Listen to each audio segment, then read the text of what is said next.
All right, dudes and dudettes, forgive me, I'm exhausted. I've been here all day since this morning. And it's getting towards the end of the day. I got my little homie over there I gotta check on in a second. No, he's going anywhere fast, but he's over there and I gotta keep an eye. All right, so we're gonna have a video on the build. We're not done with the build. This piece isn't even in there, it's just sitting here. So let's some shits and giggles because I gotta do a lean-to roof. This is basically half a roof. So we're going from the top to the bottom, but this is going to be an enclosure for Bimini and Fiji so that we can get them in and out easily. So the reason for this is basically I have the window there. I'm going to have a door here too, but the window and, well, I'll have a door and a safety door. But the window will give me easy access. If I want to pop them inside, I can just open the window, let them inside.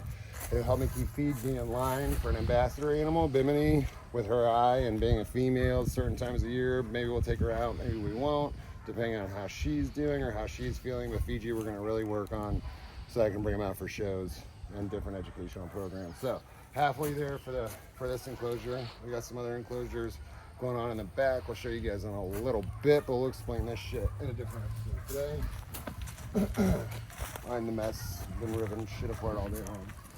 Let me see if I can get my voice back. I gotta get my little buddy. Where you at, little buddies?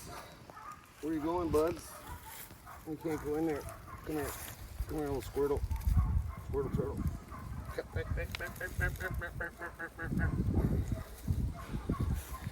Got my little munchkin redfoot turtle. While I was out here working, I've been letting him graze around and get some sun, but there's no more soon, and I don't want to lose a little guy. That's for my kids. Thank you, Ben. Little Ben. The guy that you guys saw me with, not Ben Register, but the other Ben that did the alligator shows with me, gave me this little dude right here for the kiddos. So I got this little dude going. He's got a little imperfection on his scoot. And that right there, they would call a quote-unquote B grade, but you're not a B grade to me, bud. You look beautiful. All right. We get into this thing. Mind the mess. This is not how shit is gonna be. This is not how shit is gonna look at all.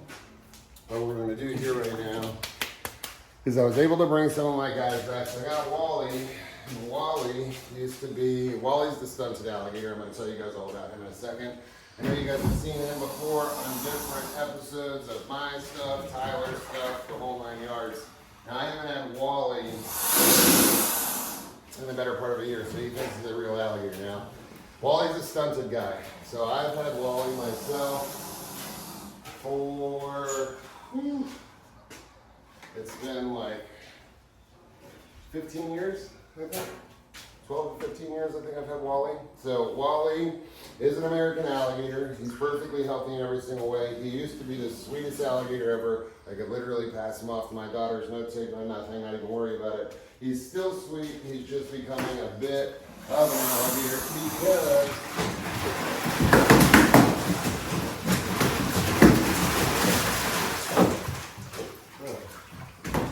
I need a shower just yet. I'm trying to get you in the bigger one. So he hasn't been worked with like he used to be worked with, and obviously he's an alligator. And this goes without saying with any animal. If you stop paying attention to said animal, you're going to get a different animal than we used to have. So we're going to get him. Come here, bud. Come on. I know. Let's just stop being angry for a second. But if you're sweet to him, you don't run in there. Let me put the water straight off me real quick. If you don't run in there and just grab him up, he does go right back to normal Wally fairly quickly. But now he likes to kind of lunge out and do kinds of some behavior that I'm not exceptionally happy about. But that's what happens because he's been displaced for so long. Well taken care of. And again, he's stunted. I've had him for 15 years. He's probably the better part of anywhere from 20. And let's hold you out for another second. Let's go to the sun so I can see. So Wally here is probably the better part of, I would say 25, maybe 30 years old. And he's a good boy. He's a good sweet boy. And I thought when I got him that he would blow up. I thought he would grow, and he just really hasn't done that. So I've had him for about 15 years. He's got maybe 1 or 2 inches that he's grown, and he's definitely gotten more girthy, so he gets heavier. One thing that we always notice when we see a stunted alligator, and we see this often, So we usually see it up north. People will get an alligator, they think it's a good pet. It's not a good pet because it's gonna turn into an alligator. So no matter what, you get a cute little guy, which will bring out a cute little guy in a second. So you get a cute little guy, and then later on, they start to get bigger. So what happens is, sometimes it's nutritional, sometimes it's environmental, most of the time it's both. So what happens is these people will get these alligators, they feed cheap food, they try and find whatever they possibly can. Usually it's just chicken and that's it. Sometimes it's even less than that. And for Wally, he gets a varied diet. So he gets dry food, which is Missouri croc diet. Where are you going, bud? Come on with me. He gets Missouri croc diet. He gets chicken. He gets fish. He gets beef. He gets beef heart. He gets all kinds of different stuff. So we try and give him as much nutrients as possible. And I thought that he was gonna blow up. Everybody, he's easy. And just be a giant alligator, and he just never grew. So he's got, like I said, he's gotten heavier, and he's a little bit more of a pain in the butt now, but he's still a sweet boy. Obviously, he's not chomping, he's not opening his mouth, he's not swinging around to get me or anything like that, but he is a little jumpy when we open the door. So we're gonna work on that over time, but it's just because he hasn't been handled, he hasn't been messed with, he's just been left to his own devices, so he's back to being a normal alligator-ish. Obviously a normal alligator I'm not gonna pull out of the water. If I pulled an alligator out of the water this size, that had never been handled before, he would be definitely going after. Oh my God, I can't even speak.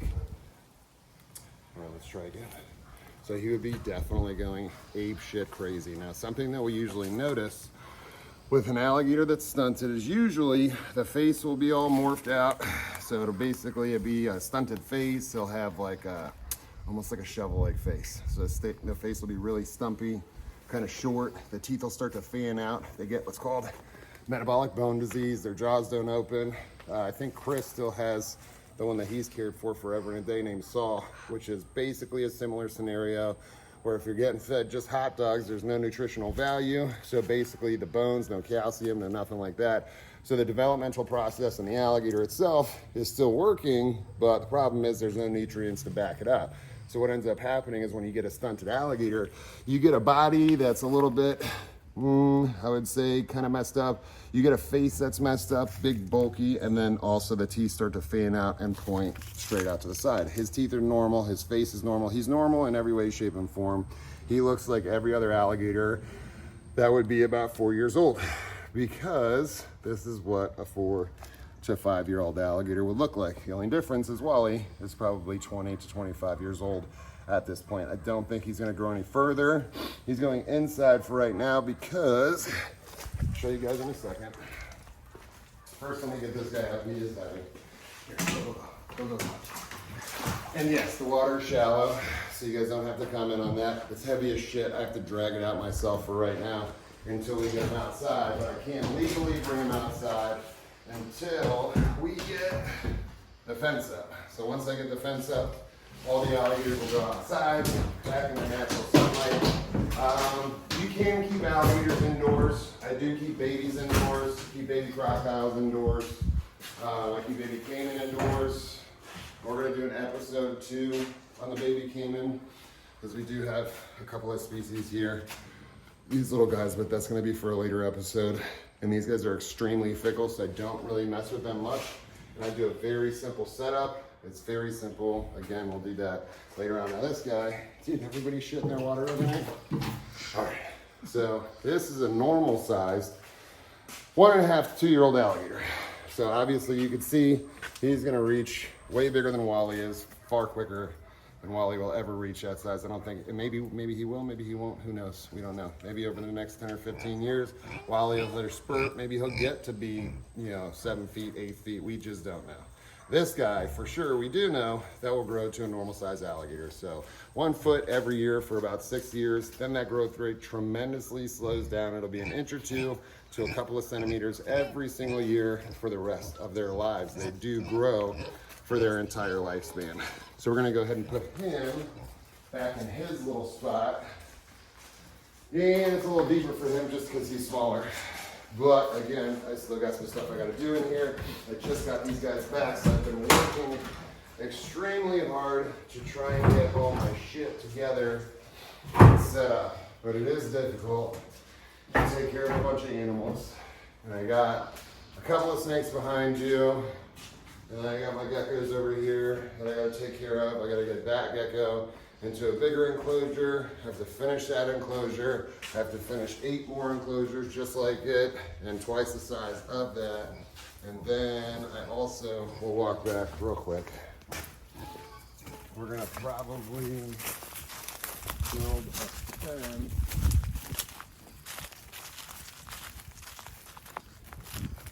right on the pad. So we have a little concrete pad there, mind the shit around it. There's a hurricane that just went through, so I set up piles of shit that I'm gonna drag to the back. I'm gonna cut this fucking grass. But we have this concrete pad, so we're gonna probably build a fence around that. I'll probably put all the gators and crocodilians over there. I'm gonna go pick up my little baby croc from Andrew, a couple of baby crocs actually from Andrew, as soon as I can. Everybody send some support to Wild Florida. Those guys got hit and way worse than I did. They are overflowed, so the whole inside of their park is flooded out, so they had to evacuate a bunch of animals and run a bunch of shit. So Andrew's he's a little beat up. He's a little beat up lately. So send some love to those guys over there. All right, so let me explain a couple of things. It's gonna be a short episode, but essentially the goal for this is this. Obviously there's some stuff left in here that's not mine. Don't film over there because they're gonna kick me right off the internet for some stupid signs that aren't even mine. I'm not political in any way, shape, or form. I don't even vote. If that offends anybody, I apologize. I don't give a shit. It's all corruption to me. Now, we're gonna run over here, and I'm gonna tell you that these were built. Don't go back over there. It's there. There's another bench over there. And I'm gonna keep these workbenches. I'm gonna put them in the other garage. And there's a reason for that. So I'm gonna bring all my snakes and reptiles. I'm gonna get the crocodilians out of here as quickly as possible. Obviously they take up a lot of space. It's okay right now because I need it, because the room, when we shut the garage, it locks. We lock the door, and then they can't get out. Well, they can't get out anyway, but even if they could get out, they're not gonna be able to get out of the secondary entrance, which is the whole point of having a fence around your crocodilians by law. Anything under 4 feet still requires that 5-foot fence around them. So the plan is, it's gonna be difficult, and it's gonna take a while. So we're gonna set up this reptile room. I have metal racks on that side. So I'm gonna use those metal racks. There you go. I'm gonna use those metal racks, and I'm gonna use the shit that I have. So I have a bunch of these vet cages, thanks to Dr. Shetler. And these guys will go in the other garage in case I ever have anything that I need to rehab, in case anything me and John are fixing. I should say John fixes and then I take care of afterwards, because that's how that rolls. He's the vet, and then I do the shit work because he's the vet. So we're gonna be doing that in the other garage, but I will be getting rid of anything that's wood, except for my tiles. Again, these will be outside, but anything in this room will be built of PVC, plastic tubs, racks, or glass enclosures, or metal racks. And the reason is because if I have an outbreak, and you have to think forward. So if you're gonna build a collection, if you're gonna do anything where you wanna move forward and get a big collection, you gotta think of the possibilities of what can happen. Number one, I need a quarantine space. That's what the other garage is for. Number two, I need a venomous room. That's what the upstairs is for. Number three, I need to figure out how I'm gonna set my stuff up. So obviously, it's just a square, it's easy to do. Once I get the wood out, I'm gonna be good. And the reason I keep pointing towards that wood is because if you ever have an infestation of mites, and I don't care who you are, how good you clean your collection, how clean you keep your collection, there's always the possibility that you can get snake mites. And it could be as simple as you walk into somebody else's collection, you touch that person's animal, you may not see it on them, it gets on your clothes, you walk into your collection, then it ends up in your collection, and or you have a snake that has some eggs on it. Regardless, whatever the case may be, if you have an outbreak of mites, that wood is like the worst shit ever, because they will dig up in there, they will lay their eggs, they'll go right back to your snakes, and you'll continuously have to fight the life cycle of the mite, which we are actually gonna go into because there's a rescued snake in here, which I'll pull out, hold on. We're gonna do a full episode on this guy right here. He's in a rack right now, just because we need him to get better, but this mofo actually came in with mites. So I had the mites, and we're treating for said mites, but look at that face right there. Look at this poor little dude. So homie's all kinds of up. The good thing is there's no respiratory infection on this guy. This came from the same dude that we saw, that morbidly obese one. I took the worst of the ones. I mean, morbid obesity and respiratory infection isn't a joke, but also like with this guy's face, like this is way worse off than the other one. Now he's gonna be all right. His face is never gonna look normal again, but nothing that I have here is fucking normal anyway. Everything's missing an eyeball. Everything's rescued. All the stuff that I have right now, except for the geckos and some minor odds and ends, most of the stuff in here is rescued. So homie here brought in some mites. Thank you. I appreciate that very much. That was extremely sweet of you. So it ran through, obviously it's a rack system. So if you have any snakes next to any other snakes, you're gonna have an issue with mites if one of them has mites. So I'm gonna go and we're gonna do an episode where I put him in his new enclosure. Check myself, make sure, not that I have anything inside that can get it.